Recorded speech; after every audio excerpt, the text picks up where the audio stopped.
Hola, it's Jenny, aka Coop Dizzle. Okay, I've been having so much trouble trying to get an SD card cleared up, my battery charged on my GoPro. I went and ordered 2 extra GoPro batteries for my other camera so that when I go off on my second honeymoon, I don't have a problem with batteries. So I'm just going to do this on my old camera, which I have mighty big plans for. Okay, so the last 3 days have been absolutely horrific. I'm going to fill some of you in. Like I said, I do have a public page called Coop Dizzle on Facebook, and I do update there every day. Recording, I've just been so busy with scans and doctor's appointments. I have to travel an hour and a half to my doctor and then an hour and a half back from my doctor. It takes off it takes up a huge chunk of my day. Not only have I had to be traveling every day this week, but my head has been killing me. My head has been killing me. So, I'm sorry that it's taking this long. So if you've been following me on social media and you're upset that I haven't updated, I'm so sorry. I've just been really busy and really stressed out. Like literally, I thought I was gonna die yesterday. That's what I thought. Sorry, I have to take a sippy. So I'm going to try and insert some pictures here. I'm going to try and figure out how to edit this video. This is a spider bite. It's not a pimple. It's ridiculous. But anyway, I'm not wearing any makeup. I'm so exhausted. So I did an MRI in September and we found a little tiny tumor in my brain. In December, I did stereotactic radiosurgery. It's just like CyberKnife. It's another thing of CyberKnife. And it's a focused point. It goes in, it's radiation, it zaps your cancer. And so we waited until February to do a follow-up scan to see how my brain was doing after radiation. There was a bubble bigger than the original tumor that was white, so it was fluid buildup. And so Dr. Cherokee explained that it wasn't like an abnormal amount of fluid, but he wanted to keep an eye on it. And so that was in February. I'll insert a picture here. February. So Monday I went in. Also in our last scan we kind of found something on my spine, but we're not quite sure if that's cancer. I'm going to go in a few weeks and do a bone scan because my team kicks butt. So anyway, I had to do a brain and a spine MRI, which took 3 hours in the tube. My head was hurting. I actually slept through most of it. The sound of the MRI machine. And by the way, if you are a cancer patient and you have high anxiety about doing the MRI, I don't think it will work with a CT scan, but with the MRI, I learned that you can have someone go in the room with you. My husband was allowed in the MRI room with me because it's not radiation, it's a magnet. So he's not going to get radiation poisoning. He sat in the room, he slept, but he was there during the biggest part, which was I have really high anxiety when I get my veins accessed. 2 years on chemo jacks with your veins. So he was able to hold my hand while I got my contrast put in, which that's lovely. I can only use my left arm. So anyway, if you are anxious about doing an MRI, talk to your technician about someone going in there with you and tell them that I said my husband went in with me, because the women were posting about it in the support group and I was like, what? I want my husband going with me. So anyway, Monday, I did the MRI and then I called my doctor's office and I told my nurse that I did not want to do oxaliplatin anymore. My scalp met is coming back. Lovely. And the side effects are just really, really intense. So all the extra gloves that I have, all the extra hand warmers that I have, I'm just going to leave it at the chemo room for anyone else who has to do oxaliplatin. So if you think about projects and things that you want to donate to an infusion center, hand warmers. I bought a box of like 500 hand warmers for $30 on Amazon. So anyway, so I was calling her to talk to her about that, because I told her, I said, if I have to choose between ending treatment and continuing with this chemotherapy, I'm going to end treatment. I can't do it anymore. I cannot. My anxiety level is so high thinking about getting another dose of oxaliplatin. My blood counts have pretty much bottomed out. I have bruises for weeks. I'm exhausted. I couldn't even get chemo last time because my platelets were so low. So my body is not doing well. And I've been coughing a lot. My coughing has calmed down quite a bit since it's been a while since I've done oxaliplatin, so thank goodness for that. So anyway, of course. Okay, so I was talking to her about wanting to end treatment, and honestly, yeah, I was there at that point because I've been sleeping so much and my head has been hurting so bad. The pain from my cough has gone from my chest to my eye, so every time I would cough, I'd have this stabbing pain behind my eye. I would actually cough with my hand over my eye, just in case it popped out. So I felt really bad, and I was ready to end treatment. And the more I talked about it, and the more people were like, you know what, Jenny, if this is what you want to do, I'm going to be there with you until the end, and I will love you no matter what. The more accepting people were of it, the more relieved I felt. I was like, okay, I can do this, and people aren't going to be angry with me. And that's so sad that a cancer patient has to go through that mentality, because it's like I said in my losing a parent and letting go video, don't guilt trip a cancer patient when they come to the point where they want to end treatment. It's not about you. It's about them and how much they feel like they can handle. This is not an easy path. This is the hardest thing I've ever had to deal with. These headaches are so intense. So anyway, I was talking to her about it, and she was like, okay, she's like, well, let us look at the scans and we'll call you tomorrow. And so she hung up with me, and then a few minutes later she called me back. She's like, okay, talk to me about the pharmacies in your town. I said, I think there are 2 pharmacies in this town, but they're closed. And she's like, what? It's only 4:30. I was like, well, if they're not closed, they will be soon. I said, we live in a very small oil town, so everything closes at 5. And she's like, well, can you come back to HEB and get them? And I was like, no, because I just spent 7 hours in San Angelo and I'm exhausted. I was like, but I bet if I called my dad and asked him to bring me my medication, whatever you want to give me, that he'll do it. And she's like, okay. She's like, because Dr. Cherokee wants you to start steroids tonight. And I was like, okay. I was like, so is the swelling bad or is the cancer growing back? And she's like, we think it's both.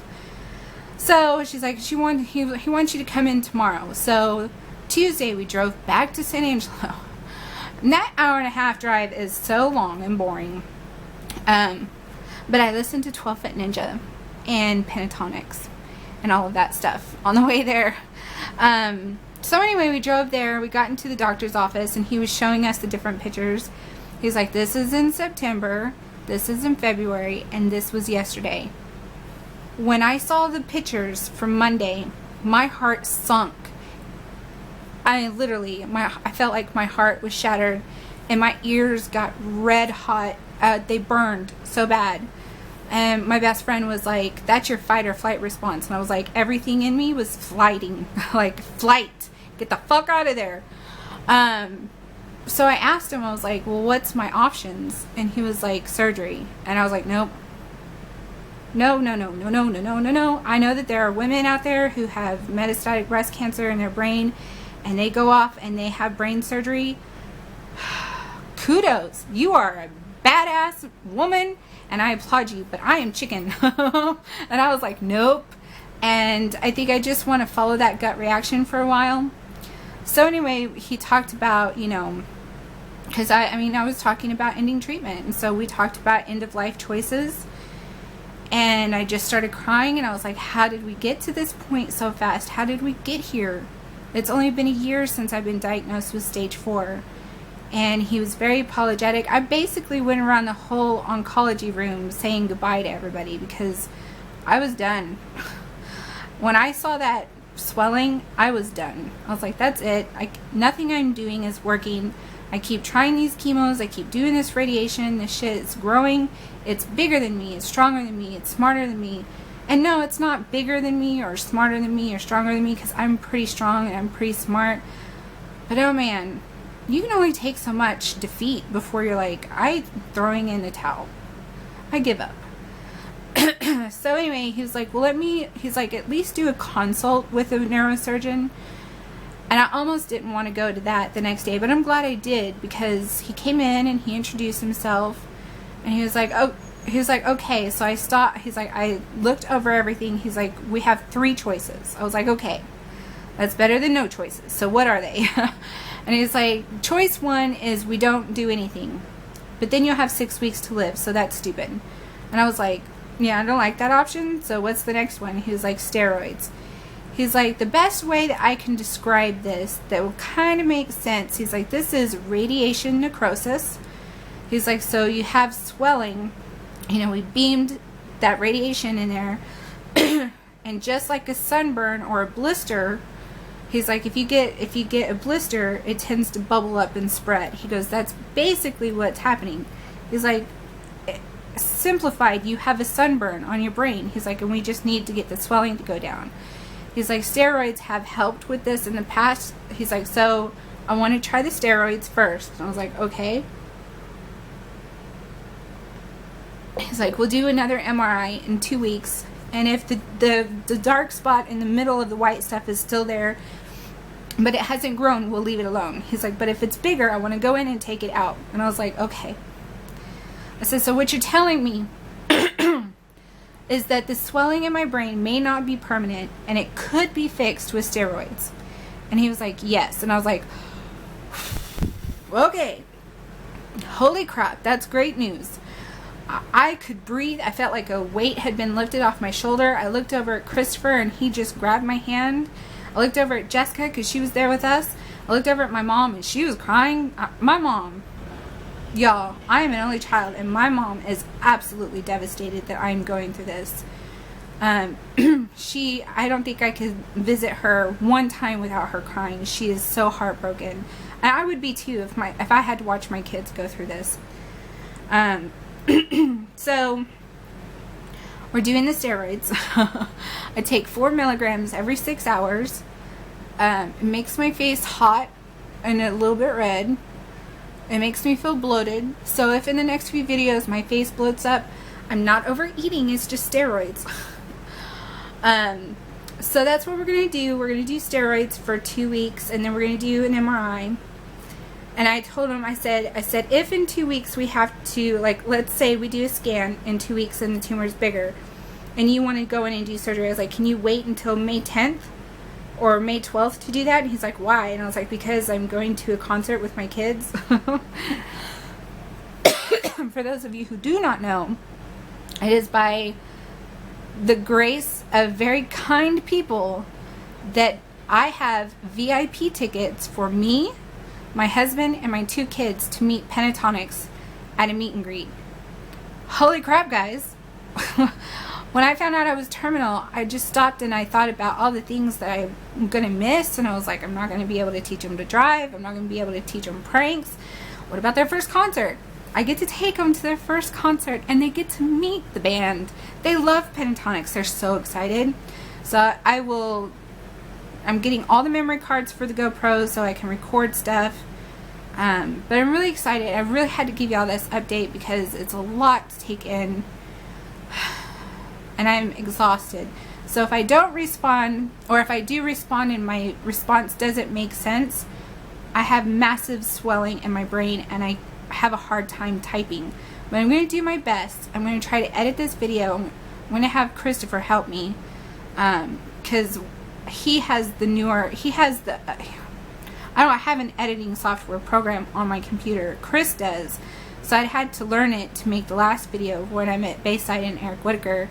But man, sitting in that computer chair hurts my back so bad.